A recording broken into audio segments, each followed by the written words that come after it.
Entre as grandes descobertas da medicina está a descoberta, quase sempre atrasada, de que alguns tratamentos são completamente inúteis. As pessoas preocupam-se especialmente com a vida sexual e com os intestinos. Sir William Arbuthnot Lane, do Hospital Guns, em Londres, tornou-se o gênio redentor dos intestinos, como o professor Sigmund Freud, de Viena, foi deliciosamente o redentor do sexo. O cólon é um tubo de 7,5 cm de largura e 1,5 m de comprimento, que continua dos intestinos a partir do apêndice. Ele sobe até as costelas e vira para a esquerda, antes de descer novamente até o reto e o ar livre. Tem um forro absorvente e uma parede muscular para empurrar as coisas. Seu conteúdo são os resíduos do alimento digerido pelas substâncias químicas do organismo, a bile e uma grande quantidade de bactérias, na maior parte inócuas. A mistura é pegajosa e mal cheirosa, mas não sensacionalmente pior do que a caspa. O forro aveludado do cólon absorve água e medicamentos. Antes de a aplicação de medicamentos em gotas, por via endovenosa, tornar-se segura e eficaz durante a Segunda Guerra Mundial, a reposição necessária de líquidos no corpo doente era feita pelo cólon. Era moda administrar aos pacientes enfraquecidos enemas nutrientes, alguns extremamente complicados, uma verdadeira salada dada pelo reto. A sombria ameaça do cólon paira sobre a humanidade desde o século XIV, quando Glister entrou no fundamento e na linguagem.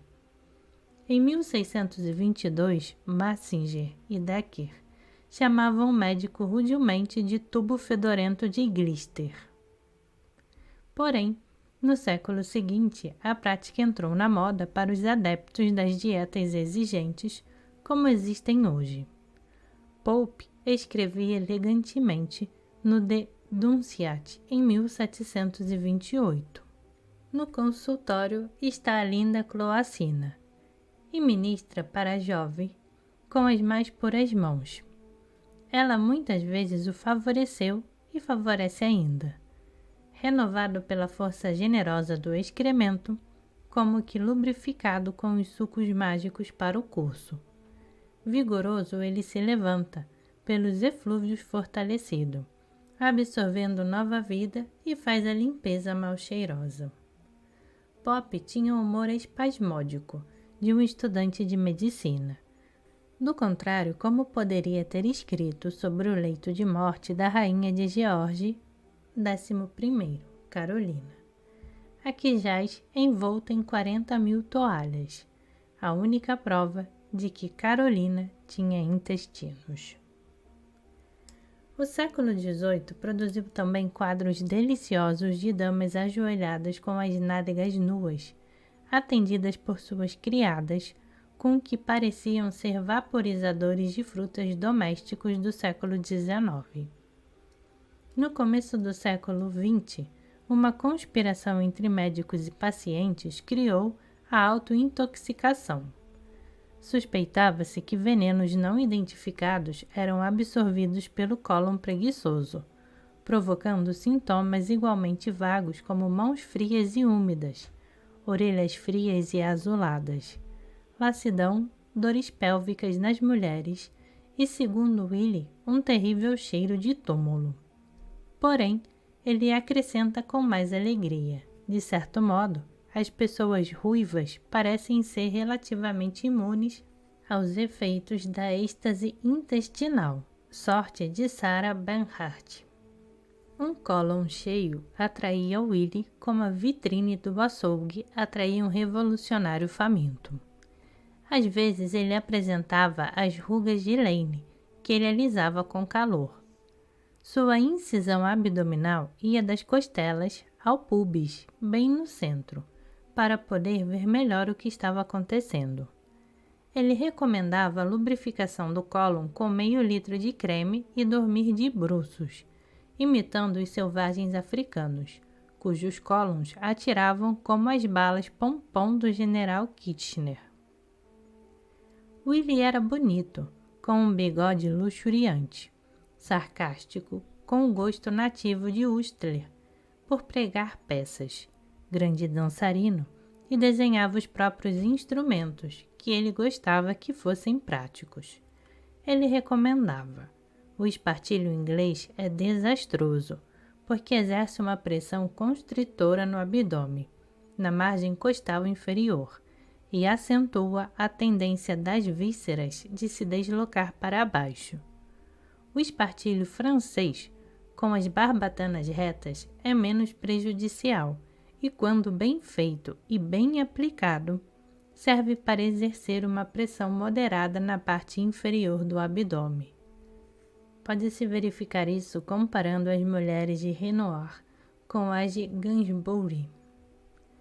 Então Willie conheceu Ilya Mechnikov, de Odessa. O professor Mechnikov ganhou o Prêmio Nobel em 1908 e em 1903 escreveu La Vie Humaine, um título balzaquiano para seu tratado, no qual prova que o cólon é tão desnecessário para o corpo humano quanto as asas para os porcos.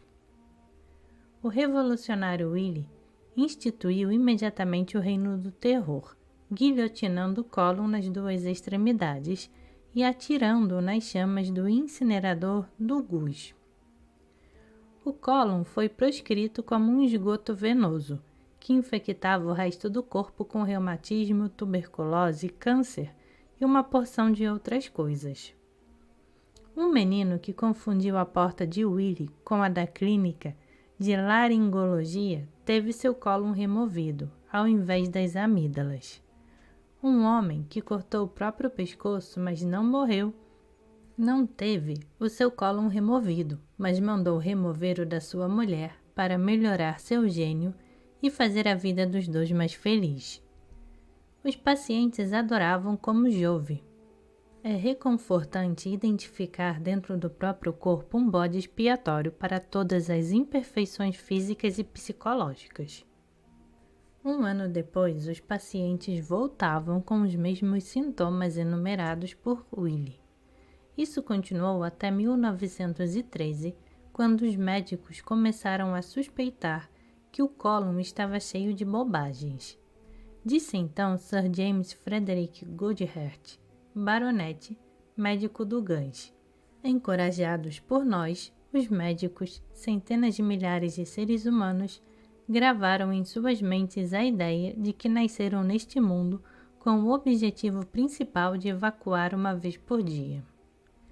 Willie recuou para o óleo de oliva, óleo de fígado, de bacalhau e parafina líquida, a respeito dos quais posso garantir com certeza que nenhum outro remédio já fez tanto bem à raça humana.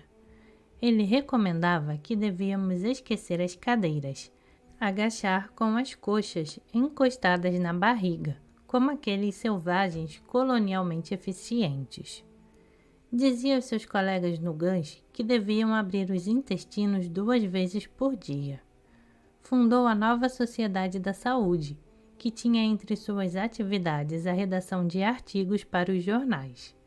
Assim, em 1933, ele retirou o próprio nome do registro médico. Um homem obcecado como Willie, para as melhores intenções, pode causar tanto mal quanto Barba Azul com as piores intenções. Willie foi atropelado durante o blackout do tempo de guerra, na frente do Athenaeum Club em Pall Mall, e morreu com 86 anos, ainda acreditando que o cólon devia estar sempre vazio como o armário da mãe Hubbard dos contos infantis. Ele ganhava 10.000 libras por ano. Um velho cirurgião disse sobre o trabalho de Willie: tem o sabor do misticismo céltico, o que talvez revele sua origem irlandesa. Talvez tudo não passe de uma brincadeira de Willie.